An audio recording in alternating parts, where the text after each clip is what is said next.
when people ask what's going on in the market, it depends on what you're looking for. If you're looking for commercial, if you're looking for residential, if you're looking for investment, you know, not even in Las Vegas, right? Even in Las Vegas, we could definitely look at Las Vegas market.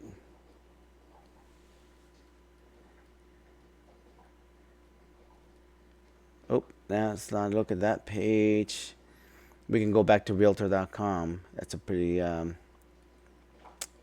Let's see, where is it at? We lost it there.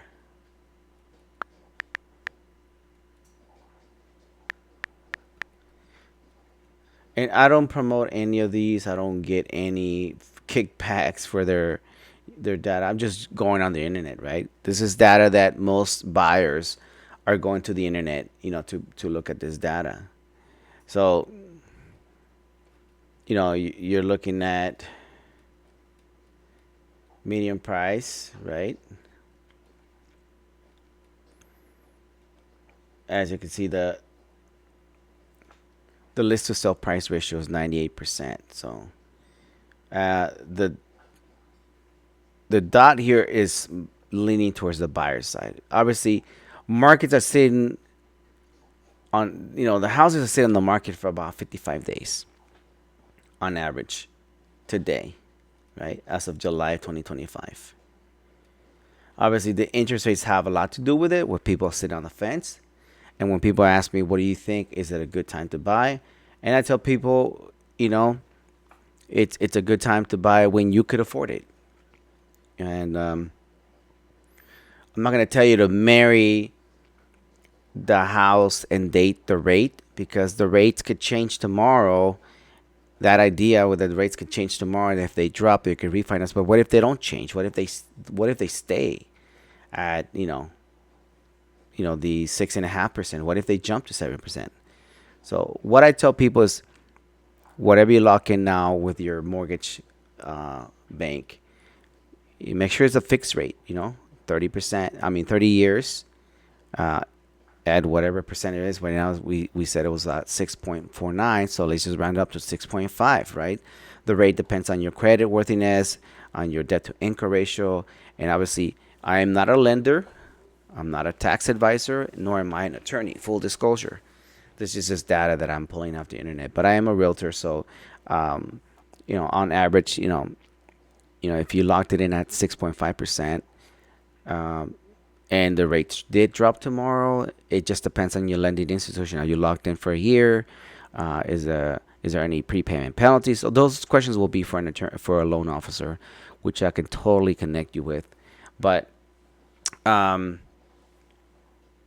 what do I tell people to do when they're asking if the rate is going to drop, or is the sorry for that. Um, is it a good time to buy? Is it a bad time to buy? You know, if you'd have asked me in 2021, 2022, is it a good time to buy? I would have said, go ahead. Interest rates are low, right? 2 and 3% mortgage loans. Some people say they're giving away money. They weren't. I mean, you're still paying interest on that. That 2-3% is still money for the bank. Just remember, banks are not in the business to own homes. So when somebody goes through a foreclosure, the banks have to quickly get it off their books, and then write off the difference that they didn't get from whenever they foreclosed on the property and sold it.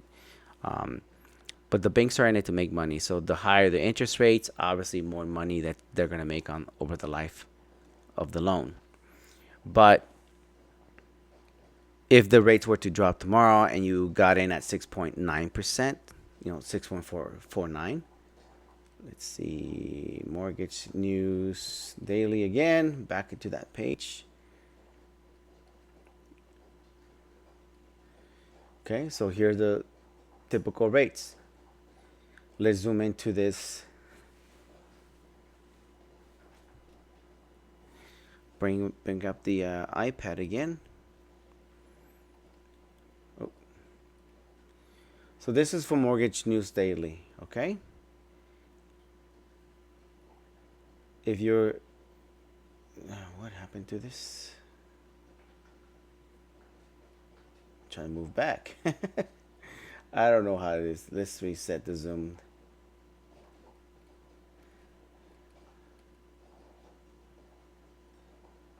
Sorry about that. Fumbling around with this data here. Oh, I'm going the wrong way. Can we go the opposite way? Okay, here we go. Let's bring it back, baby. Bring it back. But you see the pattern, right? Back in the 2000s.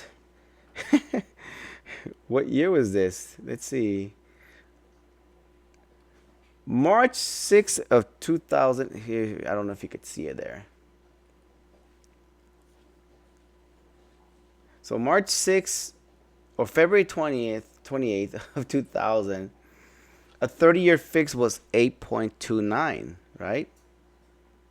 Fast forward to 2004, 2003, 2004, rates dropped up to 5.56. Not bad. Not bad. And then we had the market crash of 2008, right? It was at 6.4%. And then back in 2012, 2013, then the interest rates dropped. Okay. And obviously, how the Federal Reserve works is when the economy is great, they increase the rates. When the economy is not doing so great, they drop the rates. But here, look at this chart. 2022, you could get a 30-year fixed at 3.7%. That is a huge jump. That's a huge jump. And then you go and fast forward to the peak of 2004. Let's see where did it go? Oh, did I lose that again? My apologies. Now I'm going backwards. Okay. Let's swipe.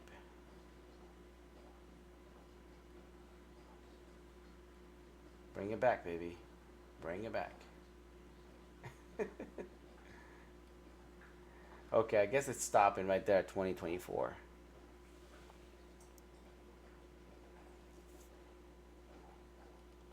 And I'm doing it again. Okay.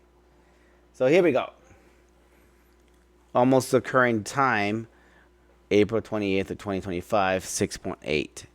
Obviously today we're at 6.49. So as you can see, we don't know what the market's going to do. That's the point I'm trying to get. And when people tell me, hey, was it a good time to buy? People were buying houses like pancakes in 2022 because rates were low, right? The rates were low. 2021, 2.8%. Fast forward to 2022, 3.5%. But then you go to today and you're looking at 6.9. That's a almost over 3% on the interest rate. So, what does this mean for you as a buyer? It just means that you have to look at your finances, look at what can you afford. And if you don't know where you're at, if you're renting right now and say, you know what, I could totally afford a house today, the best thing to do is to talk to a loan officer. I can totally connect you with several loan officers, or if you have your own, if you've already got a pre-approval from a bank, if you have a pre-approval from from a lender, find out what your buying power is. Obviously, it's all dependent on how much you can afford based on your income, and then whatever money you owe to creditors, loans, other types of debts. That's going to set your debt to income ratio. And depending on that debt to income ratio, you also have to provide proof of your actual income to the lender. And then they'll run the numbers and also check your credit, make sure your credit is within their qualification. Not every lender is equal. So some lenders might approve you at a XY credit score, and then other lenders may approve you at a lower credit score. Obviously, the interest rate is dependent on you as the your credit worthiness as a consumer. So definitely get second or third opinion if you want to shop around for a lower interest rate. There's some new build homes that if you qualify directly with their in-house lender, you're looking at 4 or 5%, or sometimes 3%. They have special programs to get you in, and they can probably lock those in the next 2 3 years.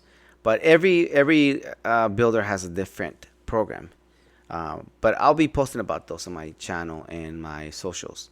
But if you have any questions, feel free to reach out to me. I know I covered a lot of stuff, but that's just giving an idea. I'm just trying to educate you based on the data that's out there.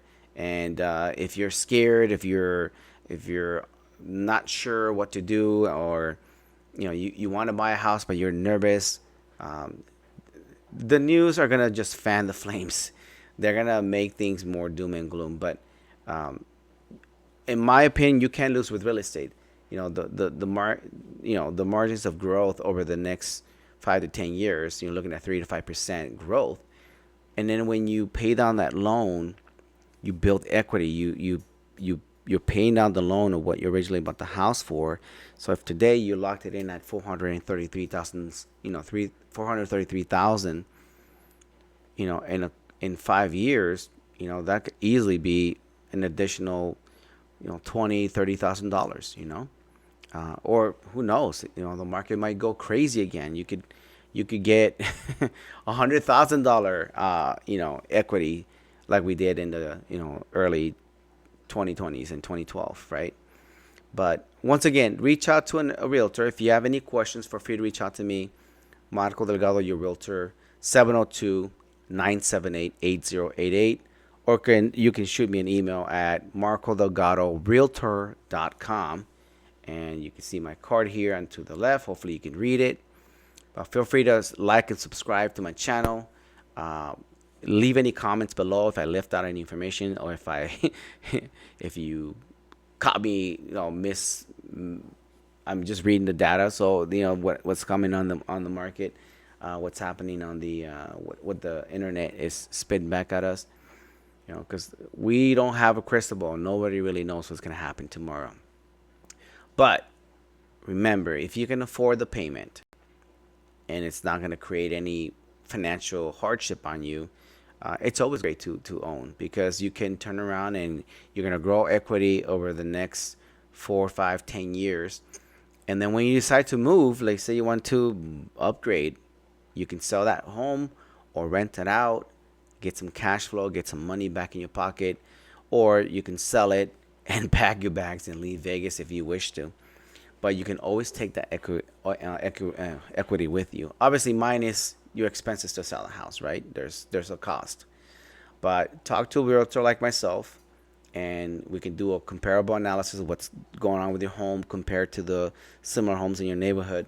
What it could sell for, how much equity you have versus how much you owe, and then minus the expenses that's going to cost you to sell that home, and we can give you what we call the comparable market analysis, and then a seller's net sheet, right? How much you're gonna net at the end of the sale. And if you're curious to buy as well, let us know.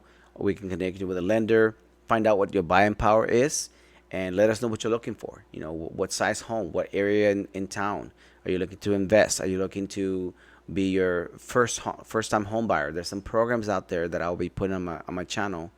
The programs that help first time home buyers, with the FHA loans, low down payments, right?